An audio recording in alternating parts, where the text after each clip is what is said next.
J'ai fait le choix d'ouvrir mon milieu familial à la maison après avoir travaillé en CPE. Ça part certainement d'un souci d'offrir un service qui portait vraiment ma couleur, qui correspondait à mes valeurs. Je me suis dirigée dans les centres de la petite enfance après avoir terminé mes études parce que, premièrement, je ne visais pas vraiment de travailler à la maison en milieu familial.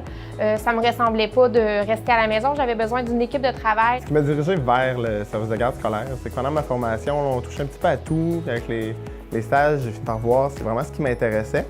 C'est vraiment l'approche avec les enfants. Moi, je savais déjà que je voulais devenir enseignante avant de m'inscrire au cégep. Par contre, je me suis inscrite en technique d'éducation à l'enfance parce que ça me donnait l'occasion de faire un stage en milieu scolaire et aussi parce que ça me permettait de connaître le cheminement d'un enfant avant son entrée à l'école. Après ma technique en éducation à l'enfance, j'ai décidé d'aller faire la technique en éducation spécialisée. Avec le diplôme en éducation à l'enfance, on peut aller chercher le diplôme en éducation spécialisée qui dure juste 1 an. Ça vaut vraiment la peine pour avoir un deuxième métier. Je veux un coucou. Coucou! Ma formation technique m'a aidée parce qu'à l'université, j'ai pu avoir certains cours qui étaient reconnus. Donc, ma première année d'université était allégée. Aussi, grâce aux 3 stages que j'ai vécus pendant la technique, j'étais déjà en mesure de réfléchir sur ma pratique et de confirmer mon choix de carrière.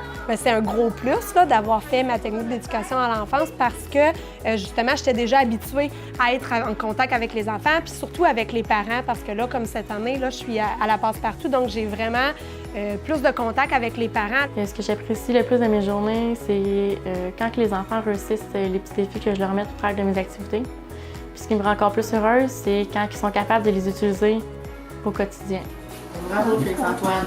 Ce que j'apprécie le plus avec mes journées avec les enfants, c'est la routine, mais l'imprévisibilité qui vient avec. Parce que toutes les journées se ressemblent. C'est toujours les mêmes routines, à telle heure on mange, à telle heure on va dehors, des choses comme ça. Il n'y a pas une journée qui est pareille. De les voir se développer dans la dimension affective, sociale, moi, c'est vraiment quelque chose que j'apprécie. Puis c'est quelque chose qui fait que je finis mes journées puis que j'ai l'impression de faire un métier qui fait du sens. J'ai plongé la tête la première dans un projet qui me passionnait, puis c'était un petit rêve que j'avais à l'intérieur de moi d'avoir un café familial où je pouvais recréer l'environnement que j'ai côtoyé dans les CPE, en fait, puis dans ma profession d'éducatrice. Ce que j'ai apprécié le plus de ma formation en technique en éducation à l'enfance au cégep de Rivière-du-Loup, ça a définitivement été la relation qui pouvait se créer lors des stages, en réalité, les 3 stages. C'est le soutien qu'on a de la part des professeurs. Je me rappelle, il y a un moment donné, lors de ma 2e année, je commençais à être incertain. On parlait beaucoup de situations qui se passaient avec les élèves, des petites choses que je trouvais qui me concernaient, que je me disais, je suis peut-être pas à ma place, ou est-ce que les parents vont m'accepter en tant qu'éducateur en les services de garde? Et j'étais allé questionner quelques professeurs qui me proposaient de contacter d'autres hommes qui étaient dans le domaine ou d'aller voir d'autres personnes qui pourraient me répondre. C'est vraiment quelque chose qui m'a vraiment beaucoup aidé. On a aussi la chance de faire notre stage terminal dans l'Ouest canadien. Moi, j'en ai fait partie, puis je le referai n'importe quel jour. Les cours sont hyper intéressants, très stimulants. L'effet de groupe, le lien qu'on crée avec les étudiantes, même la complicité qu'on peut développer avec les enseignants, ça n'a pas de prix, là.